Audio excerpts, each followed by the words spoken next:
Good day, beautiful, bountiful, beloved, immortal beings, and good-looking people. Remember, you're good-looking. You're always looking for and finding the good. And you found good in abundance because you have chosen to use your most valuable asset, your time, to tune into Hug America podcast with your humble host, Barry Shore, the ambassador of joy, and my wonderful partner, Neal Foard, Foard, America's greatest storyteller. And we are here to bring to you that which is most inspiring, which is HUG. HUG stands for Heartfelt Unlimited Giving. Heartfelt Unlimited Giving is what we want to do for everybody in the audience. And thank God we're over 10,000 people that tune in regularly. And please, we urge you, put this in your reminder that the second and fourth Thursday of every month for the rest of your life, second and fourth Thursday at 8:30 a.m. Pacific is the Hug America podcast. And you love it. I mean, you're telling your family, you're telling your friends. And all we ask is that you share this with 5 people. That's it, 5. So that we can get to 50,000 people next year. So I'm going to date this particular show. It's actually important to date this particular one.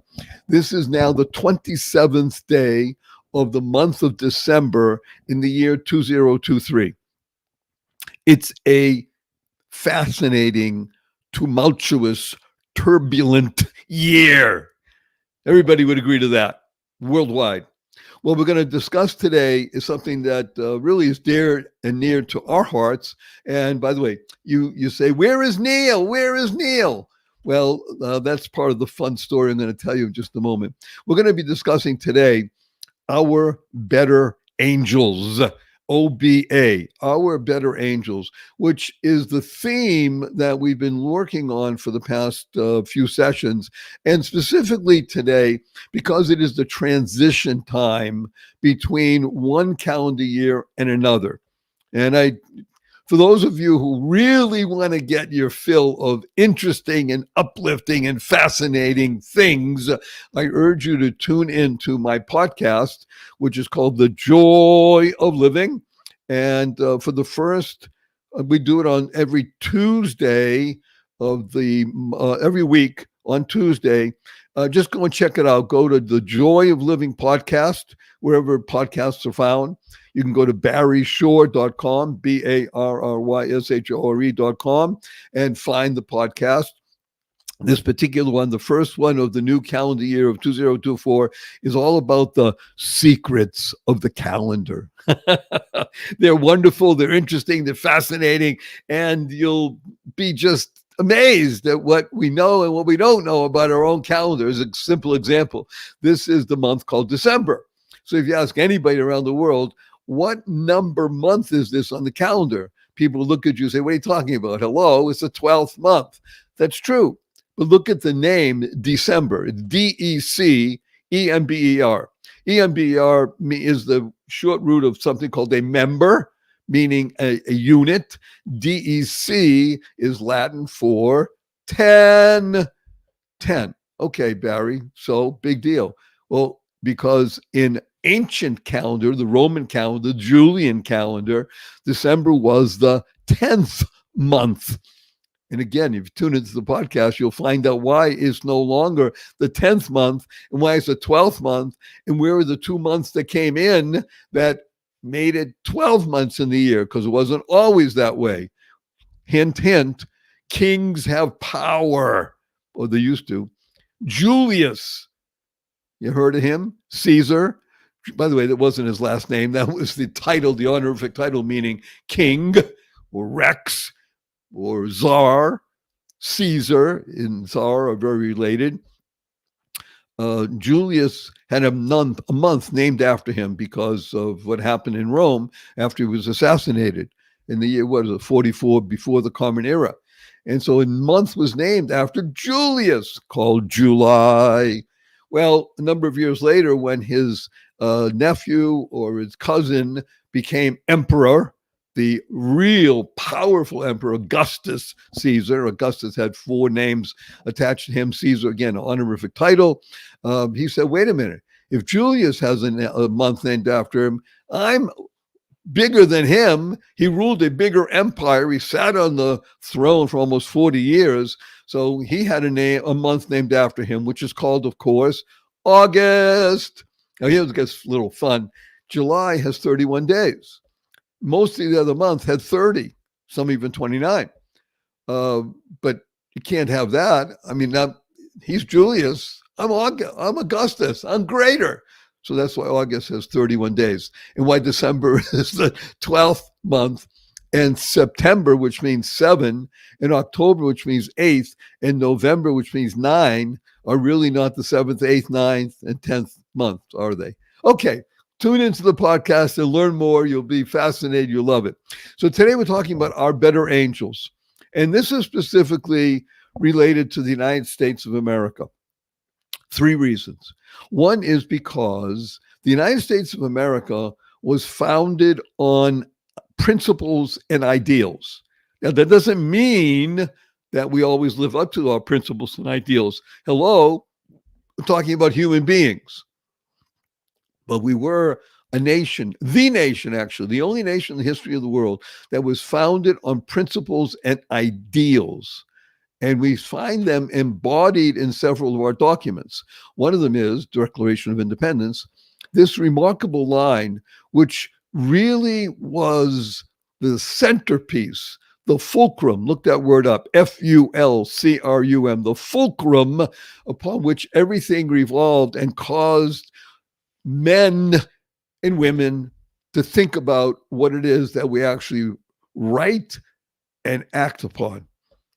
We hold these truths to be self-evident, that all men, in parentheses, meaning all humans, are created equal. They are endowed by their Creator with certain inalienable rights or unalienable rights, of which they are happiness, liberty, freedom, the pursuit of happiness. All people created equal, meaning created equal before the law. Well, that wasn't always true, was it? But our better angels emerged over the course of time from when that document was first penned around the year 1775, 1776, and over 200 plus years, 250 plus years almost. Our better angels have emerged. And through those struggles, the United States of America is a beacon unto the world, a shining light on the hill, as Ronald Reagan would say. And he got that from the Pilgrims, who came here seeking freedom, the ability to live free and to worship freely. Worship, religion, Creator, God, whatever name you want to attribute, is part and parcel of the fabric of the United States of America.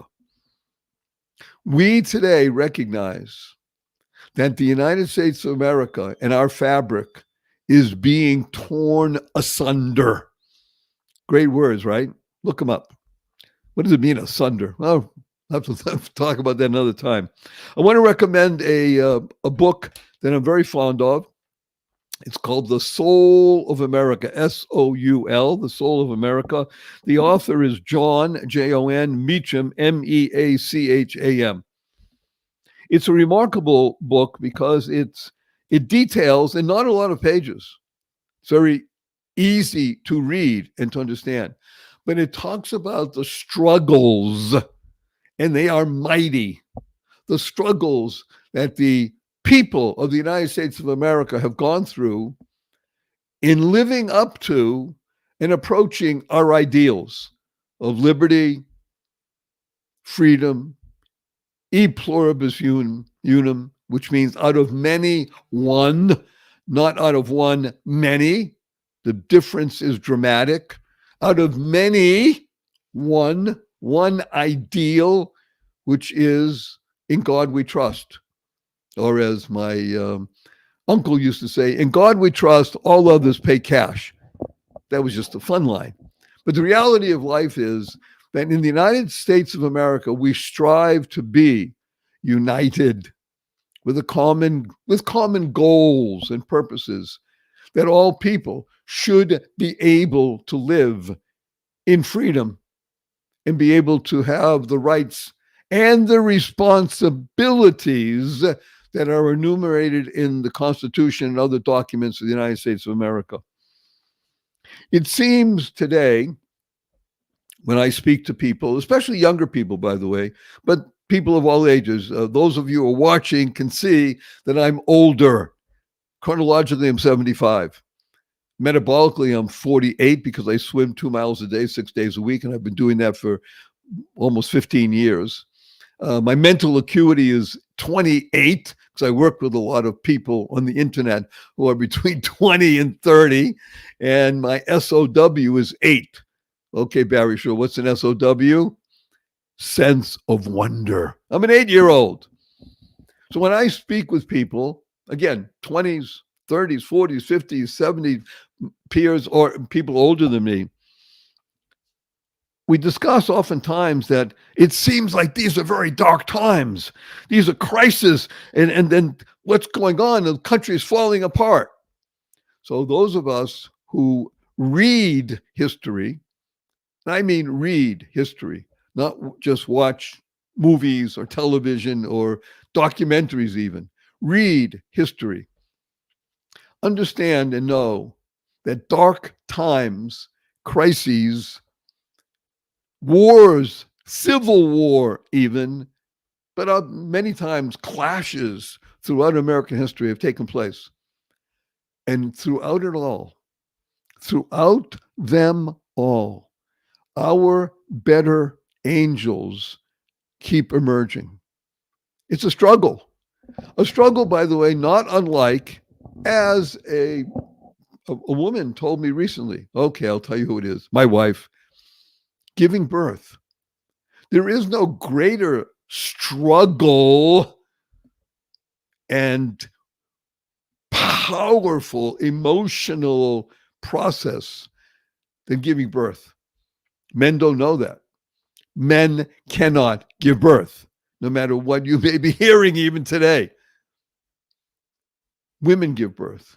Women understand struggle, oftentimes better than men.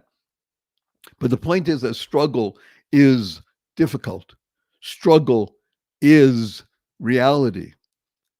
Thank God, and I say, thank God, that throughout the history of the United States of America, great people have emerged, men and women of all races, ethnicities, beliefs, to help guide this country and to make it through and navigate these very treacherous shoals.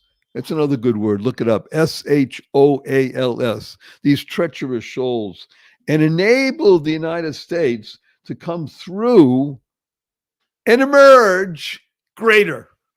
Again, that's the whole purpose of birth, is to bring hope and unity to the world. To the world. I'm going to invoke the name of Abraham Lincoln. I love talking about Abraham Lincoln. He has two fabulous names. Abraham. I mean, you're going to, by the way, just to be clear, in the 19th century, when Abraham Lincoln was born, it was not usual to have a name of Abraham, strange as it may sound. And people were very literate in the Bible, especially the Old Testament. But Abraham was not a common name. Fascinating. Lincoln has a whole history. I won't go into it at the moment, but suffice it to say that emerged a man named Abraham Lincoln who was able to guide the United States and navigate because he had a principle. His principle was the following: liberty and union, now and forever, one and inseparable. We're going to have a brief pause right now for a great sponsor, and we wouldn't have sponsors on if we didn't think they're valuable to you. So we're going to come right back after this brief message. Don't go away. There's more Hug America on the other side of this wonderful message. Good day, everybody. Oh, something special for you. Amazing. Sometimes a great notion comes into the world and changes, causes a shift that benefits everyone. Isn't that wonderful? Everyone benefits. This time it's called Einstein Cares. That's right, like Albert Einstein. EinsteinCares.com. EinsteinCares, EinsteinCares.com. Go there and sign up to be aware of when the site launches. Because guess what this site is all about? Its mission is to give $1 billion to charity without costing any giver a penny. Okay, I'm going to say it again. The mission is to give $1 billion to charity without costing any giver a penny. And it's based upon something everybody loves to do. Shop, have fun, give money at no cost. Go to EinsteinCares.com.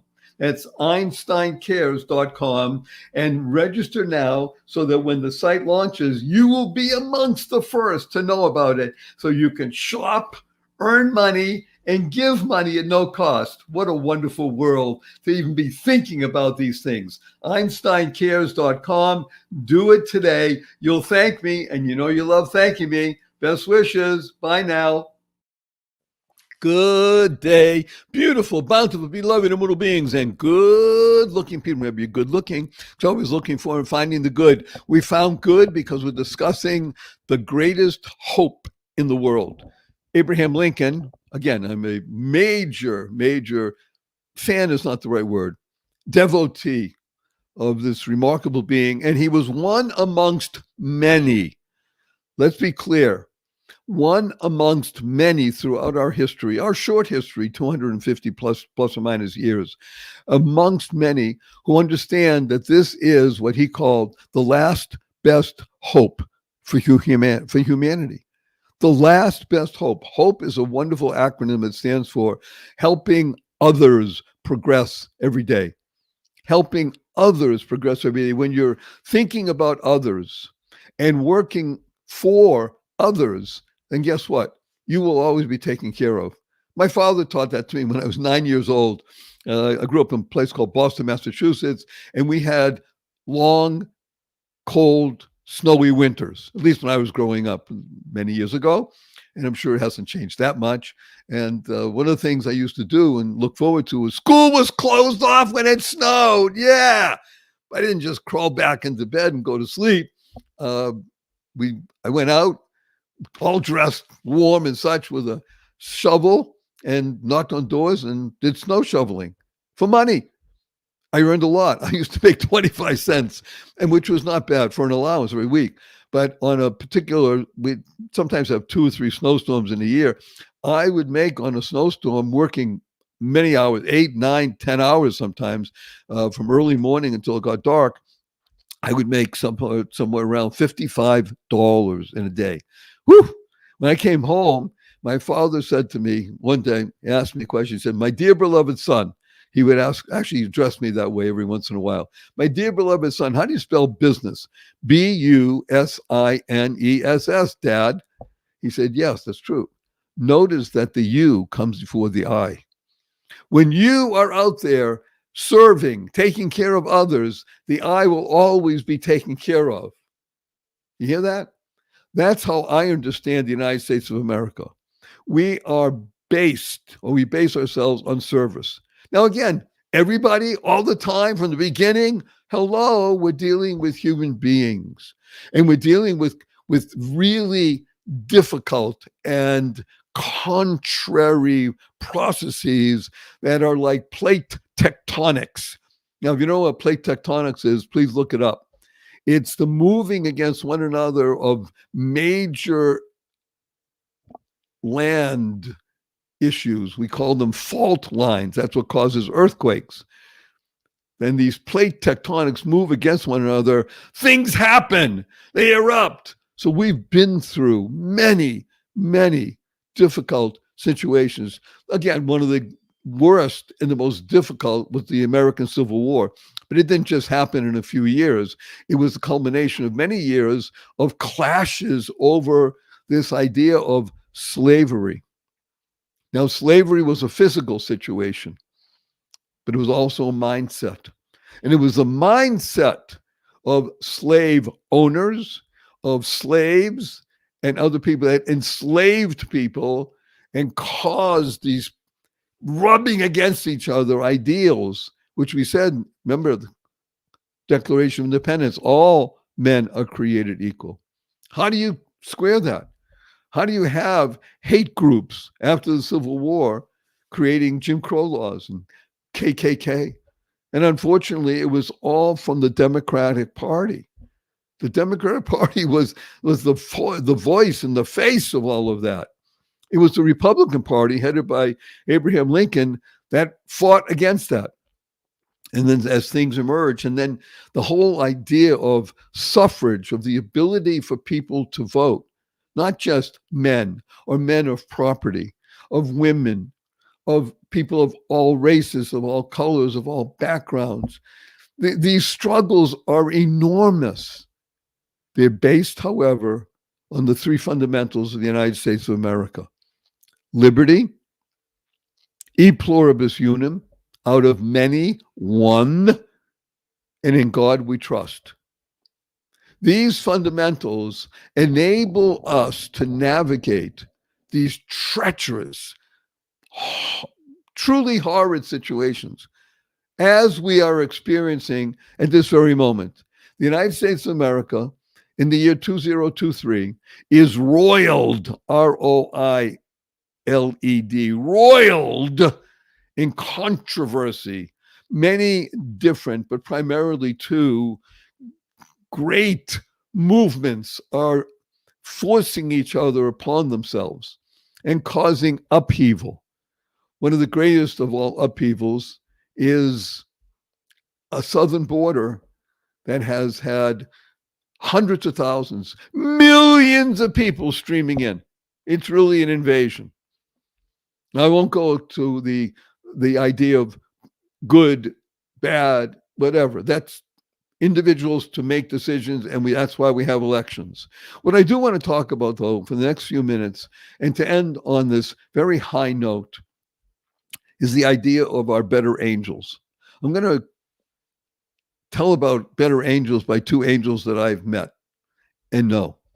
One of them was a great angel. Her name is Aida, A-I-D-A. You should look it up. It's a very famous opera by Verdi, and it was fascinating music. You probably even heard it before, but just look it up on YouTube. So Aida, when I first met her, was 95.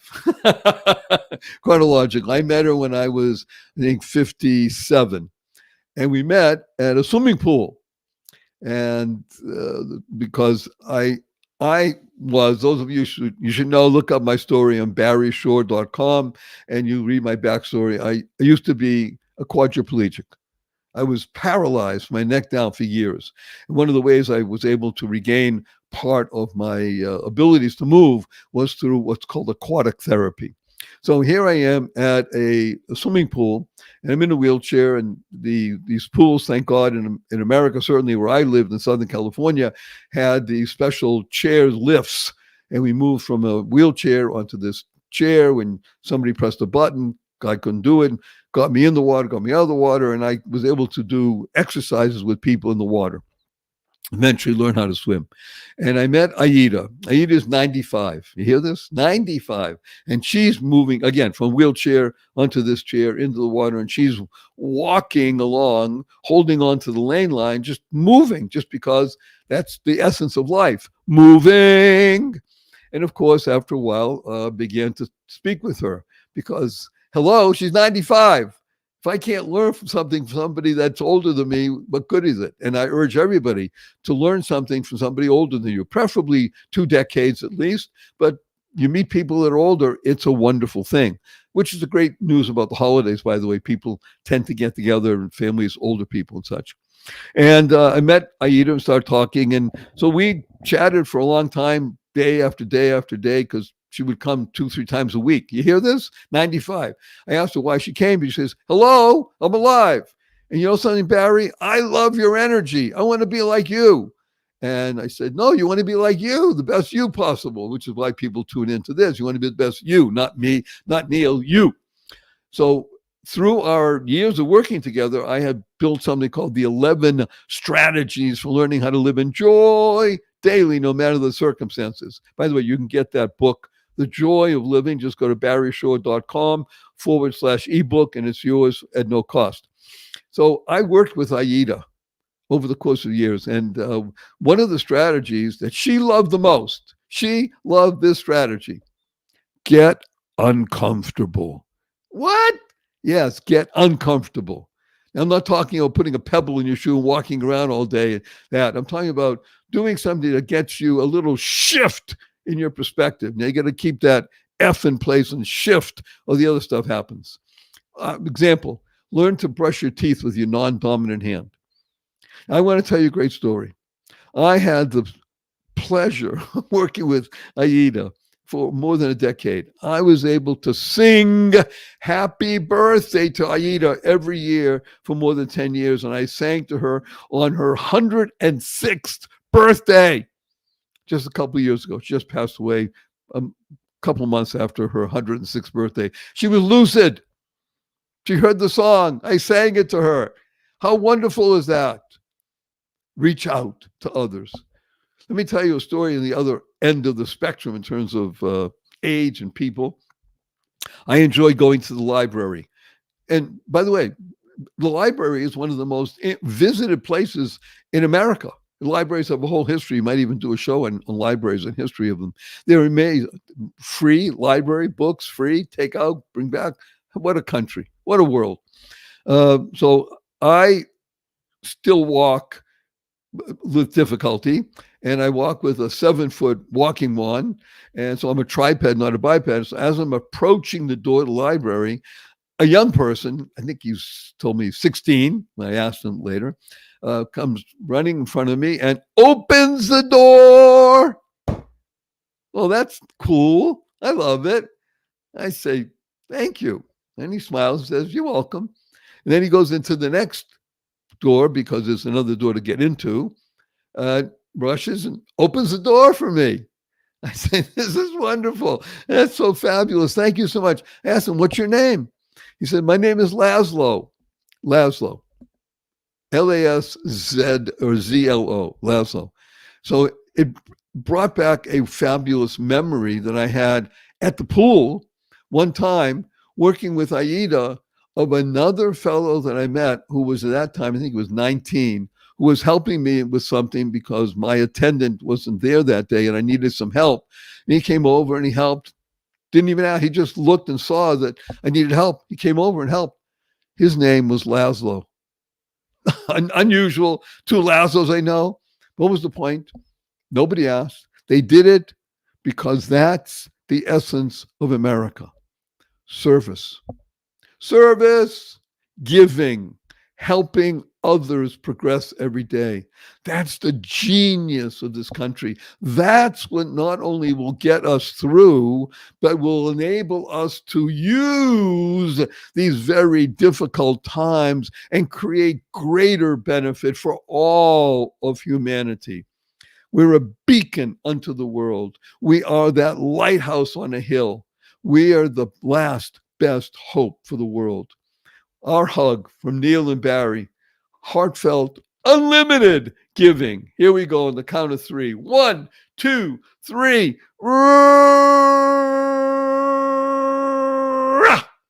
And our blessing, go forth. Live exuberantly. Spread the seeds of joy, happiness, peace, and love. Go mad. Go make a difference.